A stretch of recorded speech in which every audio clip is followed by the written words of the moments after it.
తెలంగాణలో సామెత ఉంది, కొండంత రాగం తీసి గాడిద పాట వాడిండేటోడు వెనక. కేసీఆర్ గారు 24% రిజర్వేషన్ ఇస్తే అది చాలదు, కేసీఆరే అన్యాయం చేసిండో అని ఇష్టం వచ్చినట్టు మాట్లాడి 42% ఇస్తామని బీసీలో ఓట్లు కొల్లగొట్టి ఇవాళ రేవంత్ రెడ్డి గారు చేస్తున్న పని ఏంది? నేను సర్పంచ్ ఎలక్షన్లు అని చెప్పి సడన్ గా 6:30కు నోటిఫికేషన్ ఇచ్చింది. అందులో చూస్తే ఇప్పుడే మా గౌరవ శాసనసభ్యులు రాజేశ్వర్ రెడ్డి గారు, మా ఎమ్మెల్సీ శ్రీనివాస్ రెడ్డి గారు, మాజీ ఎమ్మెల్యే ధర్మారెడ్డి గారు చెప్తున్నారు, కొన్ని మండలాల్లో కనీసం ఒక్క ఊరు కూడా లేదు బీసీలో రిజర్వేషన్లు.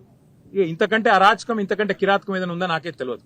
మరి నేను ఇంకొక మాట కూడా అడుగుతున్నా, 42% అని చెప్పి కులగణన అని చేసి దానికి 160 కోట్లు ఖర్చు పెట్టి దానికి మళ్ళీ రాహుల్ గాంధీ కితాబులు ఇచ్చి ఇది రేర్ మోడల్, రేర్ అంటే ఏందట అంటే రాహుల్ రేవంత్ మోడల్ అట, రేర్ మోడల్ అని పెట్టి దానికి కాంగ్రెస్ వర్కింగ్ కమిటీలో తీర్మానం పెట్టి ఓహో రేవంత్ రెడ్డి ఆహా కాంగ్రెస్ అని ఊదరగొట్టి ఇలా పీకింది చివరికి.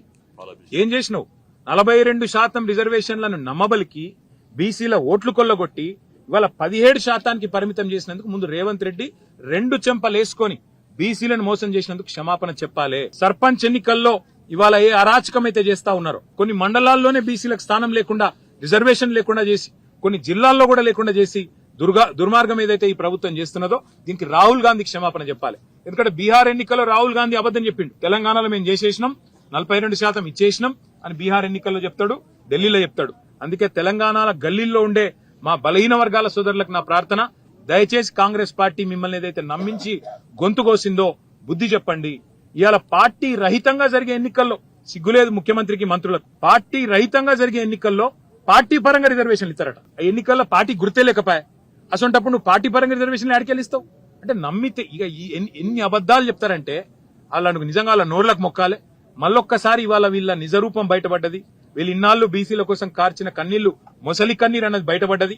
కాబట్టి బీసీ సోదరులు, ముఖ్యంగా సోదరీమణులు, మీరే బుద్ధి చెప్పాలా ఈ దుర్మార్గమైన ప్రభుత్వానికి అని చెప్పి మేము విజ్ఞప్తి చేస్తూ, ఈ రకమైన మోసాన్ని ఏదైతే కొనసాగించే ప్రయత్నం ముఖ్యమంత్రి ఆయన మంత్రులు చేస్తా ఉన్నారో దీనికి తప్పకుండా తెలంగాణ సందర్భానుసారంగా కసిదీరా, కాళోజీ నారాయణరావు చెప్పినట్టు కసిదీరా కాలం వచ్చినప్పుడు కాటేసి తీరుతుందనే మాట కూడా వారికి విజ్ఞప్తి చేస్తాం.